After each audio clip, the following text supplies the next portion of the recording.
Now, do you really believe money makes you happy? Why? I don't think just having money makes you happy, but having money gives you the opportunity to have fun. For example, Bill works 12-hour days, 5 days a week as a laborer. He has 2 days off when he isn't taking overtime to help cover bills. When he is home, he is tired and has maybe an hour with his wife and kids before everyone goes to bed after work. Bill makes 50K a year, works his back off, is tired, but this doesn't make him unhappy per se. Now, let's compare him to Charles, who works 8 hours a day, 4 days a week as a software engineer with one day virtual at home. He has two, three technically, days off and does no overtime. When he is home, he has 4 to 5 hours with his family after work. He makes around 150K a year, but this doesn't make him unhappy or happy. Finally, we have Greg, whose father is a multimillionaire and is shadowing his father to one day take over the business. While Greg may work hard, the hours are waverable as his father owns the business. He can take extensive breaks for vacations, owns nice cars, lives in a nice home, and has an overall good life. Now, looking at these three examples, one would assume that Bill is the least happy, followed by Charles, and finally Greg as the happiest. While Greg has more opportunities to do fun things and has the most downtime, it doesn't necessarily correlate. Most rational people would prefer the life of Greg, but that's after already living their current life. Appreciation for the money is what makes the money so fulfilling. If Bill won the lottery, he'd be on cloud nine. No stress, no piling bills or debt, family vacations, nice cars, etc. But it's because he appreciates his previous struggle and the newfound money. There's many things at play here, but I believe that appreciation for the money is big, but the opportunity for having downtime in a world where we are worked to the bone is the biggest. So, the real winner, the guy who figures out how to get paid to do absolutely nothing. Now that's the dream. Story 2. Without money, your days are focused on survival and anxiously awaiting the next ball to drop. As someone who is in financial straits due to something out of his control, I have come to know the difference between being broke and being poor. I'm verging on the latter, and I now know what it's like when people want you to join them in various activities, and you literally have no money to do that, and so you have to make up a story about being sick or having too much work to do. I've been broke and perfectly happy in my life because I wasn't worried if money would come in. I had a job that didn't pay that great, but I could always pay my bills, so I never had the anxiety I have now. I didn't have a problem hanging out with friends because we were all single and things we all did didn't cost that much. Now, all my friends are older, partnered up, or married with children, and activities are bigger like going out to eat, attending weddings, going to museums, going out drinking. So I have become a hermit, basically. I don't do anything, and I'm just waiting for some other bill to add to the things I'm already behind on. I'm falling from just being broke to pretty much verging on being poor. I mean, last year I was officially below poverty level. The worst part is when friends want to visit me. They fly into town for business conferences, and of course, they want to meet up, hang out, get some dinner, drinks, etc. I do everything I can to create a semblance of normality. I try to come up with things that aren't expensive, but even while we're hanging out and they're talking about doing this and that on vacation or asking me how things are going with my business, all I can think is, please leave me alone. I need to get back to working done so I can pay my bills. This is not good. It's not good at all. Money absolutely can make you happy. Literally, just being able to pay my bills and debt so that I wasn't behind on anything would make me so freaking happy. I wouldn't have a care in the world, finally. And then I could probably spend time on myself, getting healthier and being less of a hermit. Why am I so certain of this? Because I used to have that money. I used to work in cubicle world, making pretty good money during the internet boom, but got really burnt out in 2012 when my dad passed away and I realized I hated what I did. I started doing what I enjoyed and it was pretty good until the lockdown hit. It's been super tough since. Being able to save just $5,000 a year would make me ecstatic. I would know that at least I'd be preparing for my retirement. Right now, knowing that I have nothing in retirement makes me realize I'm probably going to end up in state housing for seniors at some point, which is incredibly depressing. I know because I've visited folks there. People who say money doesn't buy happiness have basically never been poor. They may have been broke, but they've never been poor. Story 3. I'm sure there's a number because I'm sure there have been countless studies, but I firmly believe that up to a certain income level, money does indeed buy happiness by proxy. The proxy is basic financial stability, not future security, not wealth, not freedom, just stability from month to month. It's not that the money increases happiness, it's that lack of money increases stress, which can often directly impact happiness. You can be stressed and happy because while they are deeply connected, they are not mutually exclusive. But there's a significant role that stress and worry play in affecting long term happiness. At some point, you reach a threshold where the bills are just paid. There's no wondering, no hoping, no shuffling of funds. There's money there for the bills that are necessary to live. The next payday matters ish because without it, you'll probably have to work some things out. But say there's a delay with accounting and payday is delayed a few days or more. That's okay. There's money to cover things until payroll does come through. That's basic financial stability. You're not living paycheck to paycheck, but each paycheck does matter in the overall scheme, but not in the day to day. There may not be a bunch of extra money, but there's some. You can change plans tonight and get pizza instead of cooking what's planned because something came up and there's no time to cook and attend the event your kid forgot to tell you about. You can cover a deductible. You can fix a water leak. You can replace a ripped cold weather jacket. You can buy a pair of shoes. You can give some cash as an extra tip. You can go to a last minute birthday party and take a nice gift. A substantial portion of the population does not know for sure that there's enough money next week or next month. If everything goes well and there's no unexpected expenses and work goes as intended, there will probably be enough. Probably. That's not financial stability. Any given expense over maybe a couple $100s puts bills or groceries in jeopardy. I've heard that a significant percentage of Americans are like $250 away from financial crisis, and a job loss for 2 weeks would be devastating, while income loss for a month would have them stressing loss of basic shelter. The number varies, but the principle of what constitutes an emergency can have a deep impact on happiness. Having, say, $1,000 set aside for an emergency doesn't cover an emergency. It changes entirely what an emergency is. If you have $23 and get a flat tire, that's an emergency. How are you going to get to work? From whom can you borrow the money to get it fixed? How long until you can have the cash? Do you have to push the power bill out to get your car on the road within a week or two? If you have $1,000 and get a flat tire, it's urgent and it's unexpected, but it's not an emergency or a massive stress. You can get it fixed right now. You might have to change plans or let some people know you're going to be late. It's terrible to shell out some cash you weren't planning to spend, but you know you can replenish the fund in the next couple of weeks. You're at the tire shop for an hour and you're on your way. The cushion changed a flat tire from an emergency to a change of plans and an inconvenience. Happiness via lowered and less severe financial stress follows income and basic financial stability to some extent. Again, that's not to say that everyone below a threshold is unhappy and everyone above the line is happy. There are plenty of happy people in very hard situations and tons of unhappy rich or wealthy people. But as a baseline or a starting point, removing immediate financial stress removes a major roadblock of long-term happiness. Story 4. Been super poor and currently upper middle class. It's awful growing up on canned baked beans and meatloaf that's like 1% meat, 2% eggs, and 97% half molded bread. It's also awful coming home from school in the winter and knowing the electricity and heat will be off, or knowing if the car breaks down, it's potted meat for the rest of the week or month. Money changes all of it. The lights and heat are always on. If there's no food in the fridge, order something, even at 2 a.m. There's so much less stress and worry. Also, being poor makes you poorer, which stresses you out more. Empty bank accounts results in more fees that further lowers your bank account and further stresses you out more. In my 20s, I'd sit up at night and worry about bank fees. In my 40s, I have money in the bank and I sleep peacefully on a higher end mattress. I haven't seen a bank fee in almost 20 years. Money makes the world go round and makes you happier. In my opinion, anyone who disagrees with that hasn't been poor enough to experience what money does to make you happy. Also, I have sworn off meatloaf. I will never eat that crap in my life again. Story 5. Yes, not because it is a source, but the means. True happiness comes from personal purpose, and to achieve purpose, you need to have the right circumstances to keep you straight on that path. And while money won't cause this, it is a tool to achieve this in multiple ways. First and foremost, it allows you to cover your basic needs. You can't chase your purpose without your basic survival needs met. Second of all, it gives you the opportunity to go for that which you desire in every shape and form. Want to look good? You can pay for a diet, gym, etc. Want to start a business, a family? It is a starting point that makes it easy for anyone to solely focus on their purpose. Lastly, it allows you to cover for holes and weaknesses in your path for purpose. Want to be a musician? You have talent, but you are unattractive? Plastic surgery. You want to be a politician, but you have a speech impediment? You can pay experts to help you overcome your limitations. Money is the modern definition of freedom, which makes it a paradox. Yeah, and maybe that's why almost nobody feels truly free.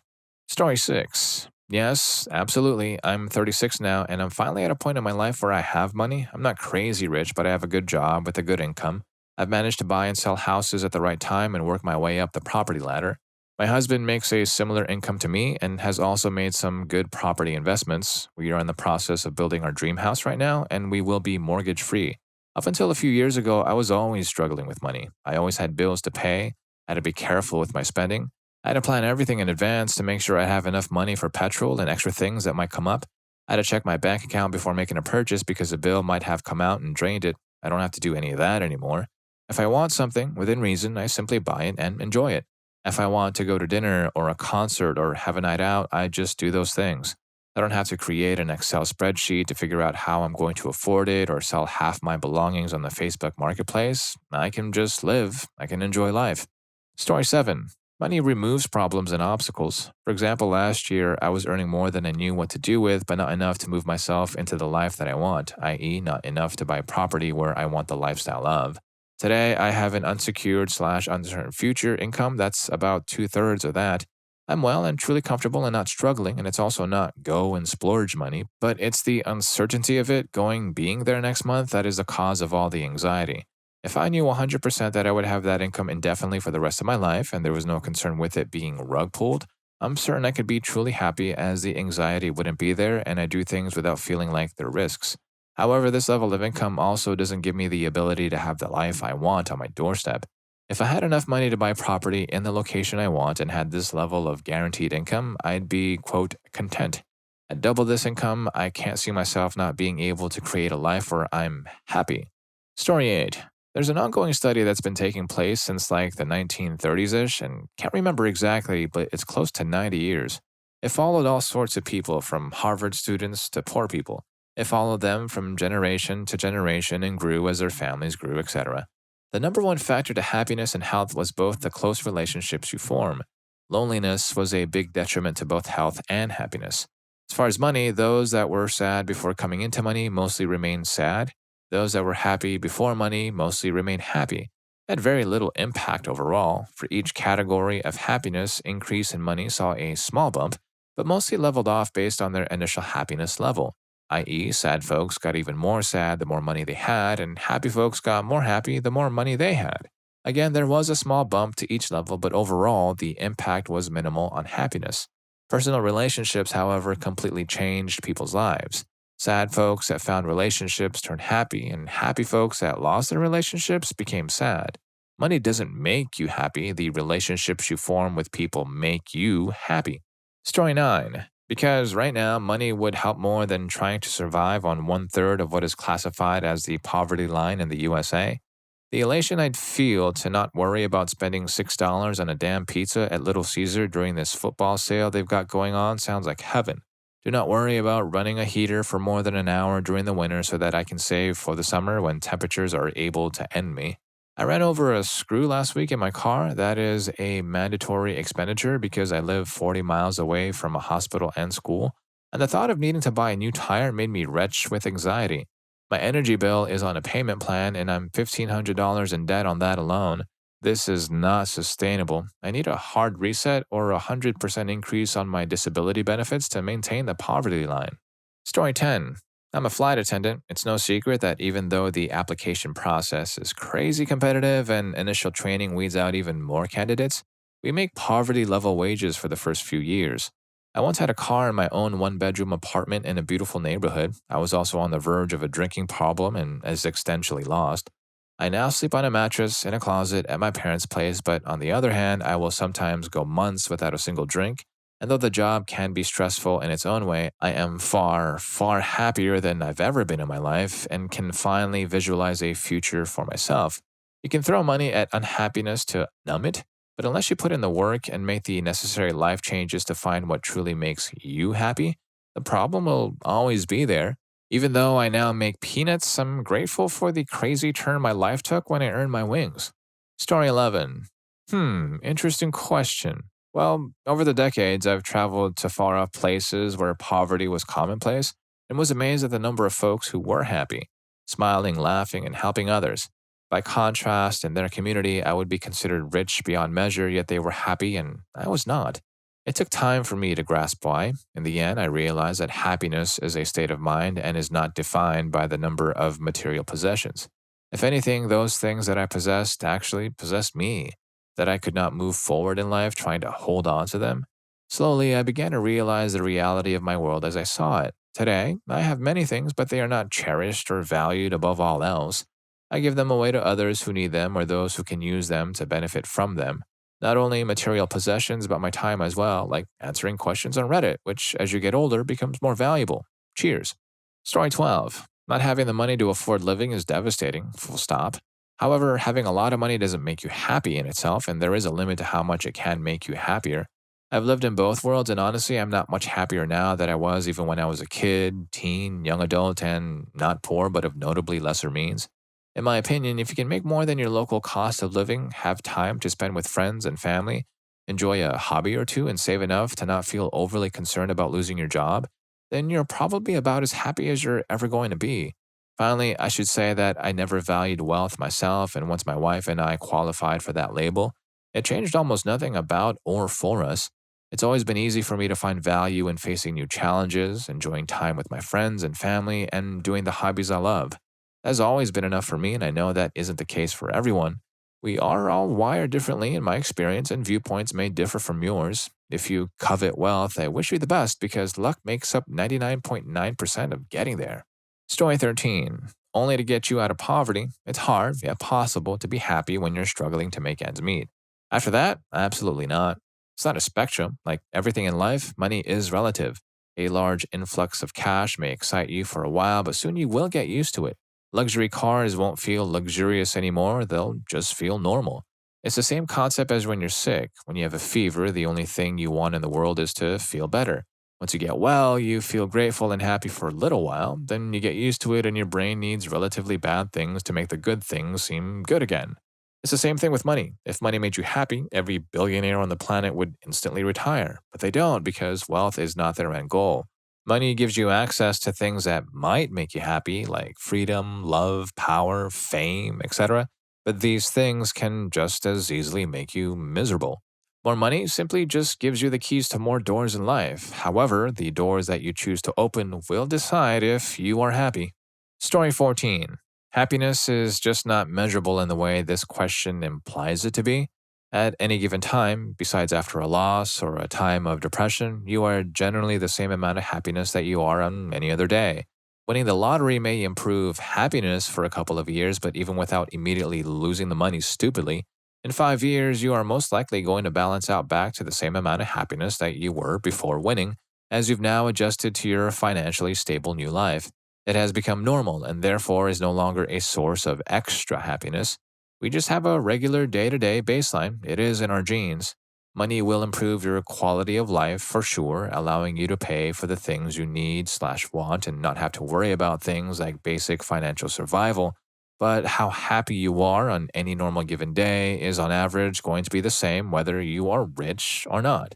Story 15. Money doesn't buy happiness, but it buys freedom. The more money you have, the less you have to worry about things breaking and not being able to repair them. Think about it this way. I like to paint. I also know that I don't have the money to keep buying painting supplies. Therefore, I don't paint as often as I would like to because I do not want to waste these supplies on half-cooked ideas. Because I do not have the money to keep buying the supplies, I have to be extremely frugal with the supplies I do have. This means I do not have the freedom to explore all of my ideas. I have to pick and choose the best ideas and the ones that are the most meaningful or productive to implement. If I had the money to keep buying supplies, I would paint every single day and be happier because I'm able to do that. When you're poor, you don't get to do the things that the other people get to do because you have to worry about all the things that might break in the future and having to save that money to repair those things. And if you're learning a thing or two from this video so far, please don't forget to hit that subscribe and like button for more videos like this. Story 16. Money is a means to an end. Having money in and of itself is not a source of happiness, at least not for sane people. But having money means you can afford a place to live, transportation to places you need or want to go to, access to food, drink, and healthcare, and the ability to afford things that make you happy. Having extra money in the bank is objectively better than having just enough to scrape by. Things are wont to go wrong every now and then, and if you're constantly worried about what that'll mean for your life if you can't afford it, that's a huge amount of stress that would go away if you had a sufficient amount of money to fall back on in the bank. Going on vacation makes people happy, pets make people happy, games make people happy, hobbies make people happy. Every single one of those things costs money. Even things that don't cost money directly, like going on a walk, cost money in the way that they take up time that could otherwise be spent at a job making money. It's called opportunity cost. Every moment spent not making money is a moment you have to be able to make up for when you are making money. That is not to say these moments are wasted or should be spent making money, but if someone needs to make like $1,200 a week to live comfortably and they've got a $30 an hour job, that's 40 more hours of free time than they would have if their job only paid $15 an hour. Having money is not a guarantee for happiness, but not having money is a guarantee for stress. Story 17. Having money contributes to being happy, but it's not a cure all. There's plenty of problems that can't be solved by money alone, but there are many problems that can. I haven't been truly happy in at least 5 or 6 years due to a combination of PTSD and financial hardship. Having some money in the bank would buy me some space to work on my mental health and get the therapy I need. As things stand, it's hard for me to even be a productive worker. I screw things up all the time and make rookie mistakes constantly because I just can't think straight. I'm sure my cortisol levels are through the roof, and since it affects my work, it affects my income. I'm too scared to even apply for jobs in the companies I really want to work for because I know I'm not operating at my best and I'll make a bad first impression. So, in my opinion, money is a facilitator for happiness, but not the source of it. Story 18. Extra money past enough money may not make you happy. Not having enough money is always the opposite of happiness. It's living with stress every second of the day. I live on $2,400 a month for life, disabled. That's my SSDI and the max I can earn in a month. Usually, I don't feel well enough days to actually reach that amount. My expenses are $2,500. That's with very cheap rent, with roommates, and zero discretionary spending. I have high medical costs and make too much to qualify for Medicaid. I will never, ever make enough to live. I will always be slowly sliding into debt, and every haircut, every piece of clothing, every gift, every non essential purchase digs me deeper. There is no solution. If you look at your bills that have no wiggle room, plus the minimum for food, and make any amount more than that, you live with a level of happiness and peace that is unattainable as long as you can't make ends meet. Of course, plenty of people who are poor make great money and just spend it all. More money won't make them happier, but there is a huge difference in happiness between not quite enough and anything extra. Story 19. Yes, with enough money, you won't worry about bills, keeping a roof over your head, feeding yourself and your family if you have one, and keeping yourself clothed. You can indulge in things that bring you joy and take up hobbies. You won't go to the grocery store and ask yourself, I need these 4 things but can only afford 2. Which should I choose? Which ones do I really need? Anyone who says money won't buy happiness is full of crap. Either you're so rich that money bores you, or you're poor and need to convince yourself that things are well. I grew up in a family that was struggling so badly it was ridiculous. If my parents had money, they wouldn't have worked themselves to the bone just to survive another day. I understand that those who struggle financially say money doesn't buy happiness because 1, it makes you appreciate the smallest of things. 2, you need to delude yourself just a teeny tiny bit to keep yourself from going insane. Money makes life easier, and that removes financial stress and lets you live a happier life. Story 20. It's not explicitly the money, it's the ability to be able to afford and pay for the things that bring stress in my life. I currently need around $1,100 of work done on my car that I don't have the money for. My car breaks down and becomes unusable, then guess what? I can't get to work. I can't go to work and I can't afford my bills. I get fired and can't pay my bills. I lose my insurance, then I can't get the medication I take that sustains my life. I'm literally one bad thing happening and the rest just crumbles and I could become homeless, gone, or something else, who knows, all because I couldn't afford the $1,100 to fix my car. I take responsibility though. I could for sure be better with my money and do more to ensure I have the necessary amount saved up to deal with these issues. But I'm still learning to live life off substances and unlearning those characteristics I developed in active habit, which is why I just let it be what it is because it's my own hole and I'll never expect someone to bail me out of it. Money isn't what would make me happy. Not having to worry about food, shelter, transportation, medicine, water, and even entertainment, that's what makes me happy. Story 21. Studies have shown that people with more wealth are happier. Usually, this is because wealth also allows people access to better healthcare, including mental health care, better food choices, more stability in housing, and more recreational time, including a much greater ability to participate in their preferred recreational activities, spend time with their families, and they generally have a wider social circle. People with more wealth can also be more selective about the types of roles, both paid and unpaid, they will undertake, and find their jobs to be more meaningful. They retire earlier and participate in volunteering, donating, and general philanthropy at higher rates, which makes them feel like they're giving back to the community. People with more wealth have access to more educational opportunities, which often leads to self discovery and greater awareness of one's own values. This also leads to building skills that help in life. Things like leadership, goal setting, having better conversations, and also understanding the type of people you want to have around in your life, and being able to identify people with common values and goals or common outcomes for this type of personal journey. This can lead to developing more meaningful relationships, understanding the inherent risk in new life situations, and having the independence to mitigate them effectively, and also knowing when to cut one's losses on a failing endeavor, all things that cause huge amounts of stress in the minds of others. That's not to say you can't have a crap load of money and deny yourself all of the above. Maybe you put your head in the sand about your health and you work a job you hate because of golden handcuffs, which doesn't give you time to spend with your family or whatever. Maybe you married some absolute monster of a SO at 22 because you look cute together at prom, and now you don't want to divorce because of the kids you didn't want but had anyway just to make them happy. But these are all personal choices. At that point, you're choosing to be a sad sack rather than being forced to live under oppression with limited options. Money can't make you happy in and of itself, and I suspect that more money leads to diminishing returns in terms of how happy it has the potential to make you. Money is the enabler for improving your circumstances, which generally leads to happiness. If you can afford food, clothing, transport, housing, healthcare, insurance, and have enough savings for an extended period of hard times, then you will probably be happier than people who don't have the access to these things because of socioeconomic factors. Story 22. It's such a binary question to address an extremely nuanced concept. When people have money, whatever that quantity may be, it generally requires work that is far more demanding and stressful than lower paying work. So, to make the money, one generally has to take on much more responsibility and stress, and this often harms one's quality of life. Often, someone who has a low level job and dreams of the paycheck without appreciating the level of stress and complexity of the higher paying job.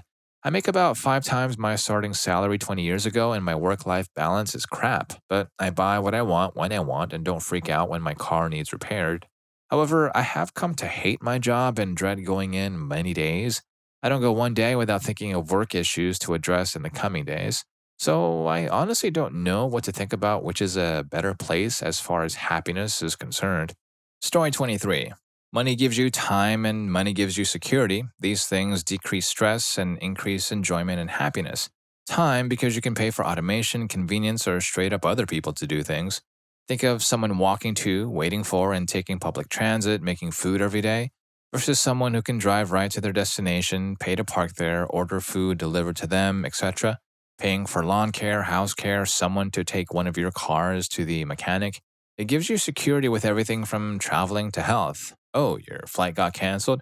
You can pay out of pocket for a new one or a rental car while you wait for reimbursement from your luxury credit card. Oh, you fell down the stairs? You don't have to worry about calling an ambulance. These are the smallest of almost an infinite number of examples. The ultimate luxury? The ability to pay someone else to deal with all your problems. Story 24. I've known plenty of miserable rich people, miserable poor people too. I think if you are prone to misery, then money isn't going to help. I'm not rich, but I do okay. I didn't have any money when I was young. I was happy both ways. It's nicer to have money though. It's just that your cost of living goes up, bigger mortgage, reliable cars, college for kids, etc. I grew up in a shore community that rich people vacationed at. Often, what I noticed is kids who grew up rich had no real frame of reference. Their parents were caught up on the trappings of being rich, like travel, country clubs, and social engagements. I knew a lot of kids that were sent to summer camp, raised by nannies, boarding school, etc. Screw them all, to be honest. I'm sure most had loving, functional families and had wonderful lives enjoying their money. One of the benefits of wealth is the community you raise your kids in. Their neighbors or executives, VPs, etc. Your kid babysitting for the head of HR at Merck or Glaxo is definitely getting that internship. Story 25. To a point, the difference between living on 30K and 100K is massive in terms of being comfortable and access to opportunities like taking vacations and driving a reliable car, which certainly can help stress levels. The difference between 100K and 300K will be going from living comfortably to having more access to building wealth, and I envision that to be my sweet spot for happiness. I wouldn't know though because we are just barely going 6 figures for the first time ever this year and we're in that comfortable stage. We have nearly everything we need and can put some money toward wants that fulfill us, primarily travel. So we are certainly happy with life at this point. Anything beyond 300K personally, for me and me alone, would likely just get tossed into the bank to amass wealth for my children, and I would reap no actual happiness benefit from it other than knowing I'm passing something on to them that will help them have those same opportunities. Story 26. If the basic needs are met and you have time, then I think there are ways to be happy without money. I think society has programmed us to feel a constant state of dissatisfaction. And I think life is genuinely difficult and wears us down over time. The burnout disconnects us from feeling unhappiness internally, so we seek it externally. Finding a new novel is hard when your life feels stale, but sometimes it might just be looking at something from a different perspective. Kids seem pretty happy with bubbles and cardboard boxes. Again, this is if basic needs are met and there is no trauma.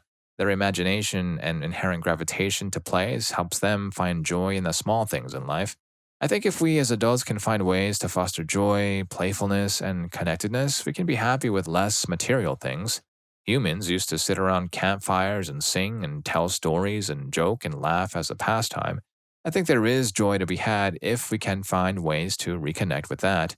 I teach an entry level drawing slash visual principles class, and the lessons I've made where I have students slow down and look at nature or have students design treasure maps and games for one another spark genuine joy. Students get so excited at how fun it is to learn through play. We are programmed to learn through play. If we take time to find our inner ability to reactivate pure imagination and play, then I think we can find happiness. That said, I blow so much money on things, and those things make me pretty happy. It seems easier to pick up my favorite book series and be happy than to start a singing group. Story 27. Happiness is maximized by minimizing the influence of money over your life because money is stupid. It's something we need to run society because some of us are garbage who won't do the right thing unless we give them those pieces of paper that are survival tickets for the miserable wretches at the bottom and narcissism tickets for the violence that failed to happen at the top of our society. If humans weren't awful, we wouldn't need it.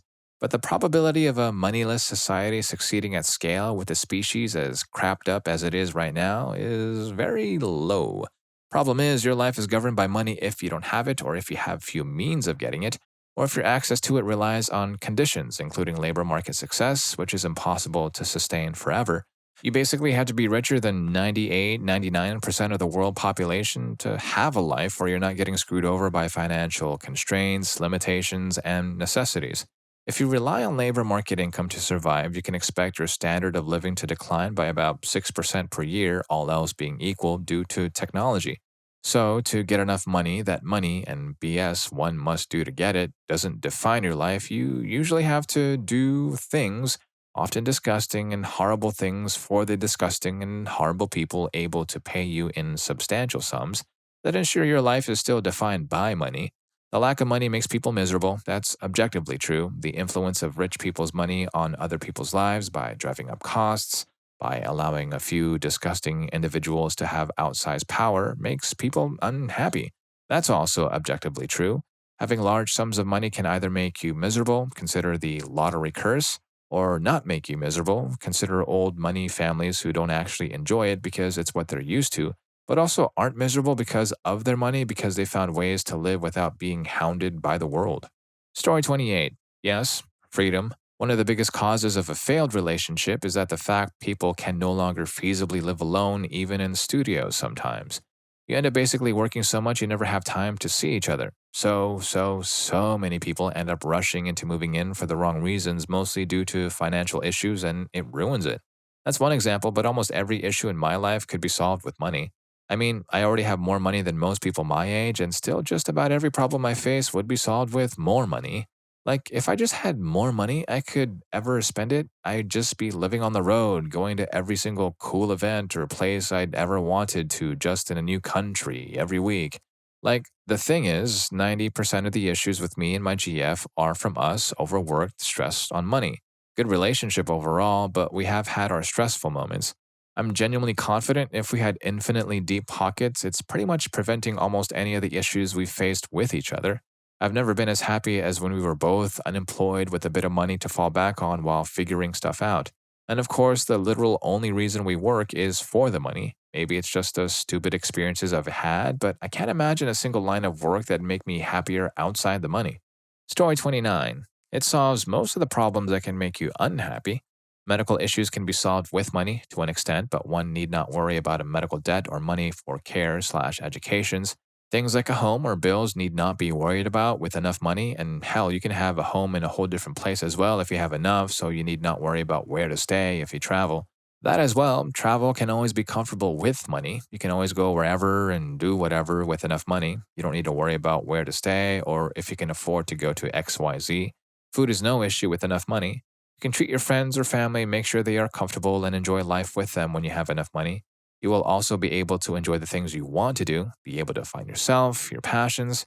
You need not be afraid of wasting time on certain things and can find out what's right, well, for you. Money itself removes a lot of the underlying problems that make us unhappy. It's unfortunate, but it can solve a lot of issues. Like, I myself don't want to give too much of a crap about money. I always try to give it to whoever in my own network needs it if I happen to have excess and see them struggling. I don't obsess over it, but I know what it's capable of in our society. It can mean life or death, sickness and health, discomfort or luxury, etc. Story 30. Makes me happier, but not happy. I don't think happiness exists. I think you aim for it and may experience it very momentarily, but it's not a constant state for anyone. There are always fears and doubts and threats. Happiness is impossible to fight against that for very long at all. Money means I would have less stress, a lot less stress. It would also mean I can afford myself therapy, which isn't something I can afford right now, and instead I battle mental health issues alone, occasionally getting a few sessions via the services, but it never feels long enough, and I don't get to the bottom of what I need to. Money means I can afford my friends and family things that make them smile and feel easier in their lives. I could afford to pay for my mom to retire instead of making herself ill working stacking shelves in a supermarket all day. No shame at her job, just that I would like her to be able to rest more and take the retirement she is due. I'd be able to buy theater tickets and take my friends with me to watch with. I'd even be able to taxi them to and from home so they didn't need to be worried about getting home or not being able to get to the place we'd meet, which we all, me and my friends, struggle with due to our health limitations. I'd be able to afford myself a home with a garden and be able to have a cat or a few cats. I'd love to be able to get a cat, but can't have one being 5 floors up and zero outdoor space in a studio flat, and I can't afford to feed a cat and pay for vet's bills. I just wouldn't be able to afford to keep one, which is a huge shame to me. I'm extremely grateful to have a roof over my head, but I also wish I could have a cat. And I'd be able to get help with my sleep instead of searching through the Reddit pages for things to bury my head in because at 3:45 a.m., I still can't sleep despite prescription medication. And if any of these stories got to you, here's more for you. YouTube thinks you're gonna love this. I'll catch you in that video.